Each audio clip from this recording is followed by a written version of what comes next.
लगभग 2 या ढाई घंटे बाद वे एक बंद कमरे में थे। चारों बेहोशी की हालत में थे। सबसे पहले नीलम को होश आया। उसने देखा कि वह बेसुध जमीन पर पड़ी है और चारों तरफ अंधेरा है, लेकिन चारों दीवारों से नीले रंग की एक रोशनी आ रही थी। उस नीली रोशनी से ही वह कमरे में अपने तीनों दोस्तों को देख पा रही थी। बाकी लोग भी बेहोश पड़े थे। नीलम ने एक एक करके सभी को उठाना शुरू किया। जब सभी होश में आए तो वे सभी घबरा गए। उन्हें समझ नहीं आया कि वह यहाँ कैसे आए। ये हम लोग कहाँ है? रघु ने पूछा। कोई नहीं जानता कि हम कहाँ है, नीलम ने कहा। जैसे ही वेदांश कुछ समझने के लिए खड़ा हुआ वैसे ही चारों तरफ सफेद रोशनी जल गई। सामने दीवार पर एक बहुत टीवी स्क्रीन थी। थोड़ी देर में वो टीवी स्क्रीन अपने आप ऑन हो गई और तभी सामने टीवी पर एक नौजवान आदमी दिखता है, जिसकी रंगत बहुत ही साफ, हल्की सी दाढ़ी, मूंछें और आंखों पर चश्मा। तुम लोग शांत हो जाओ, तुम्हें थोड़ी देर में पता चल जाएगा कि तुम्हें यहाँ क्यों लाया गया है, टीवी स्क्रीन वाला आदमी बोला। इतना बोलने के बाद टीवी स्क्रीन अपने आप बंद हो गई और रघु बस पैर पटकता रह गया। वे लोग समझ नहीं पा रहे थे कि बात क्या है, आखिर उन्हें यहाँ क्यों लाया गया है। लगभग 10 मिनट बाद उस कमरे में लगी टीवी स्क्रीन खुद खुल गई, लेकिन इस बार कोई दूसरा आदमी था। वह कौन था ये पता नहीं चला, क्योंकि वो जो कोई भी था उसने अपने चेहरे को एक मुखौटे से ढक रखा था। अचानक टीवी स्क्रीन ऑफ हो गई और जब दोबारा ऑन हुई तो टीवी पर एक दरवाज़ा दिखाई दिया। वह दरवाज़ा देखने में ही रहस्यमय लग रहा था। एक एक करके टीवी स्क्रीन पर अलग अलग तस्वीरें दिखने लगी। उन तस्वीरों में एक तस्वीर गांव की थी, एक मेहंद की थी, एक बड़े कुएं और खजानों के बक्सों और नाग की थी। वे चारों दोस्त इन सब तस्वीरों से कुछ भी समझ नहीं पाए और एक दूसरे का मुंह देखने लगे। अब वह मुखौटे वाला आदमी फिर से टीवी स्क्रीन पर था। अब उसने बोलना शुरू किया, दिमाग पर इतना जोर मत डालो, मैं बताता हूं तुम्हें यहाँ क्यों लाया गया है। अब वह टीवी स्क्रीन दो भागों में बंध चुकी थी। एक तरह एक गांव का फोटो था और दूसरी तरफ मुखौटा पहना आदमी। इस गांव का नाम पल्लीपुरम है, यह केरल में है। टीवी स्क्रीन पर अब दूसरी तस्वीर एक कुएं की थी। यह मंदिर का कुआं है।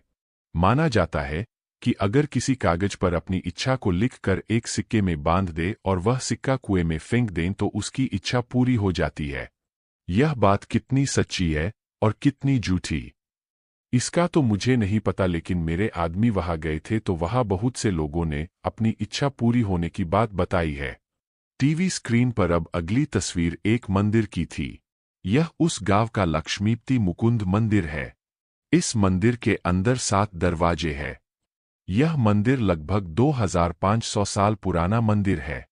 ऐसी मान्यता है कि उस समय के राजा को एक सरोवर के पास विष्णु जी की एक मूर्ति जमीन पर पड़ी मिली थी।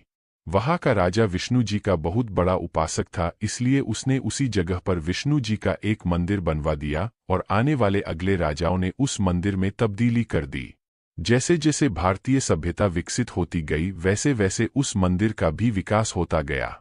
यह बात तो सभी जानते हैं कि भारत के प्राचीन राजा बहुत ही धनवान थे। धनवान के साथ उदार भी थे। इसी उदारता के चलते प्रत्येक सदी के राजा ने अपने धन का कुछ भाग मंदिर के विकास में लगवा दिया और कुछ भाग मंदिर में भी दान कर दिया ताकि लोगों की मदद हो सके। एक के बाद एक राजाओं के दान करने से यह मंदिर बहुत ही धनी मंदिरों में शुमार हो गया। उस धन को छुपाने के लिए यहाँ दरवाजे बनाने शुरू हुए, क्योंकि राजा के साथ हमेशा रंक भी होता है और इसीलिए उस धन की सुरक्षा करने के लिए कड़े इंतजाम किए गए। राजाओं ने मंदिरों में तहखाने बनवाने शुरू कर दिए और उसमें दान किए हुए जर, जेवरात, अशर्फिया और विभिन्न प्रकार की मूर्तियां रखनी शुरू कर दी।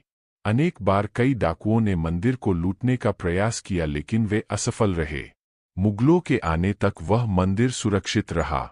वे भी उस पर कब्जा नहीं कर पाए, लेकिन जब अंग्रेजों ने भारत पर कब्जा किया तो अंग्रेज सरकार के अधीन उस मंदिर में बने तहखानों के दरवाजे खोलने का प्रयत्न किया गया।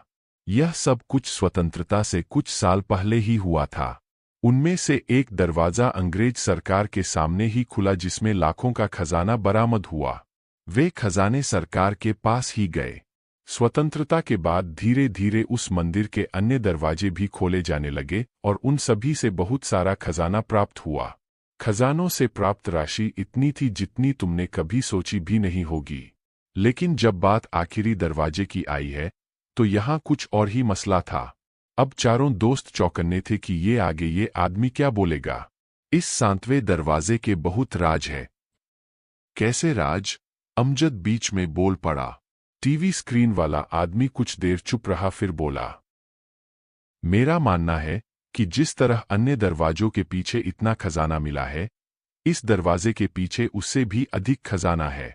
इस दरवाजे को ना जाने किस प्रकार बंद किया गया है, जो इसे कोई आज तक खोल ही नहीं पाया।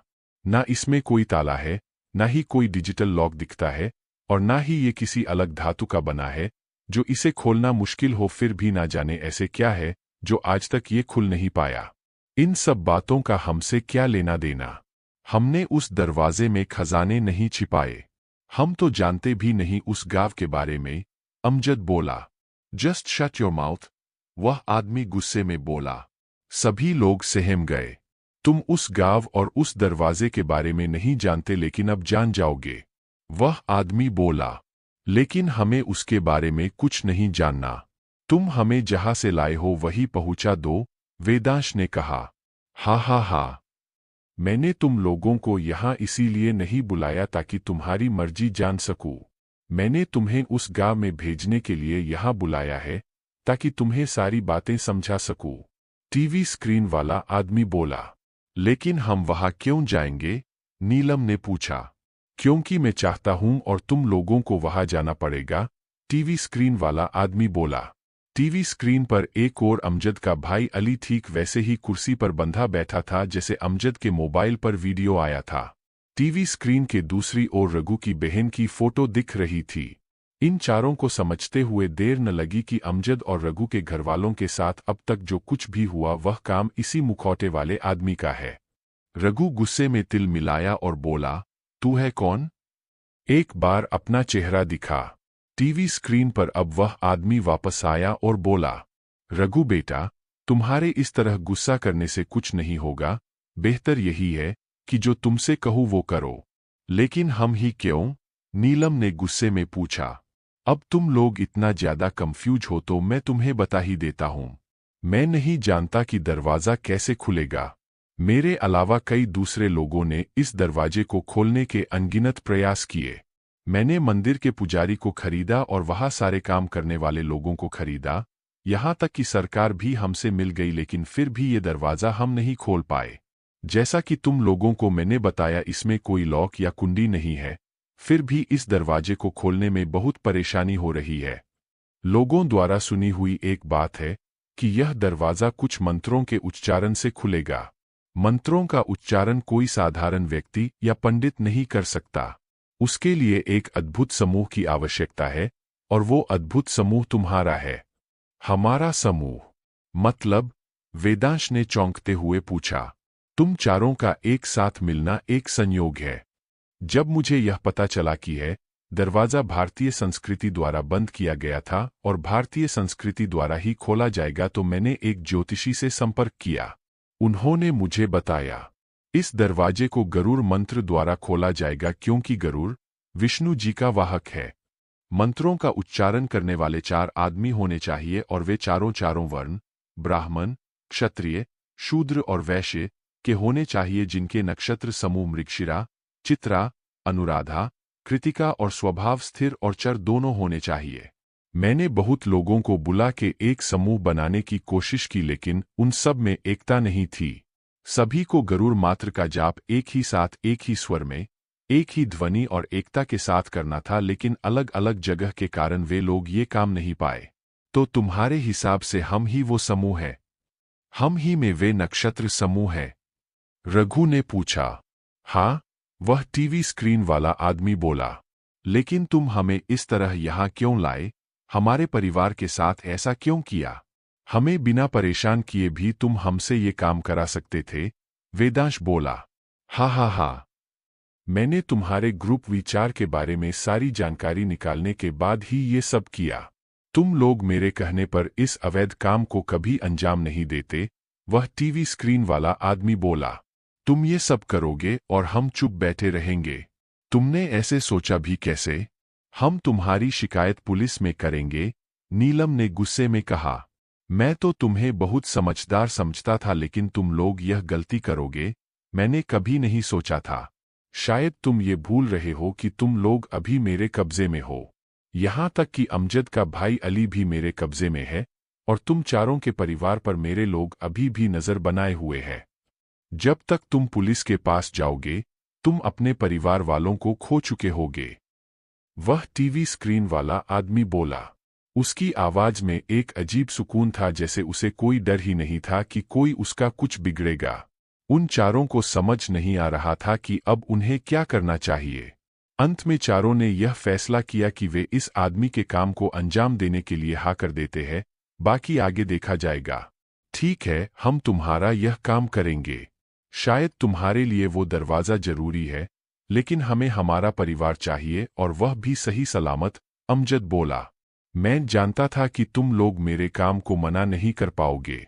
इतना बोलकर वो टीवी स्क्रीन अपने आप ऑफ हो गई। उस कमरे में वापस एक नीला अंधेरा छा गया, और एक गैसे कमरे में आने लगी, जिसकी वजह से वे चारों दोस्त फिर से बेहोश होकर नीचे गिर गए। थोड़ी देर में उस कमरे की जमीन अपने आप एक डिजिटल दरवाजे की तरह खुली, और उसमें से दो व्यक्ति जमीन के अंदर से निकल कर आए। उन आदमियों ने एक एक करके उन चारों को उसी वैन में रखा जिससे उन्हें यहां तक लाया गया था। बीच रास्ते में धीरे धीरे चारों दोस्तों को होश आने लगा तो उन्होंने पाया कि उनके हाथ पैर रस्सी से बंधे हैं, और आंखों पर काली पट्टी है, और मुंह टेप से चिपका हुआ है। कुछ समय बाद उस लोगों ने उन्हें नेशनल हाईवे पर वैन से नीचे उतार दिया। एक आदमी ने वेदांश के मुंह से टेप छुटाया, हाथ पैरों की रस्सी खोली और आंखों से पट्टी हटाकर उसे नीचे गिराया, और तेज रफ्तार के साथ अपनी वैन को लेकर वहां से चले गए। वेदांश ने जल्दी जल्दी अपने तीनों दोस्तों की मदद की। रात का समय था, हाईवे पर केवल ट्रक ही दिख रहे थे। बहुत कोशिश के बाद एक ट्रक रुका, और वे चारों उस ट्रक में पीछे की ट्राली में सवार हो गए। यार वेदांश, ये सब क्या हो रहा है हमारे साथ? और क्यों हो रहा है? अमजद बहुत ही दुखी मन ने पूछता है। क्रमशः अगला भाग जल्द ही प्रकाशित होगा।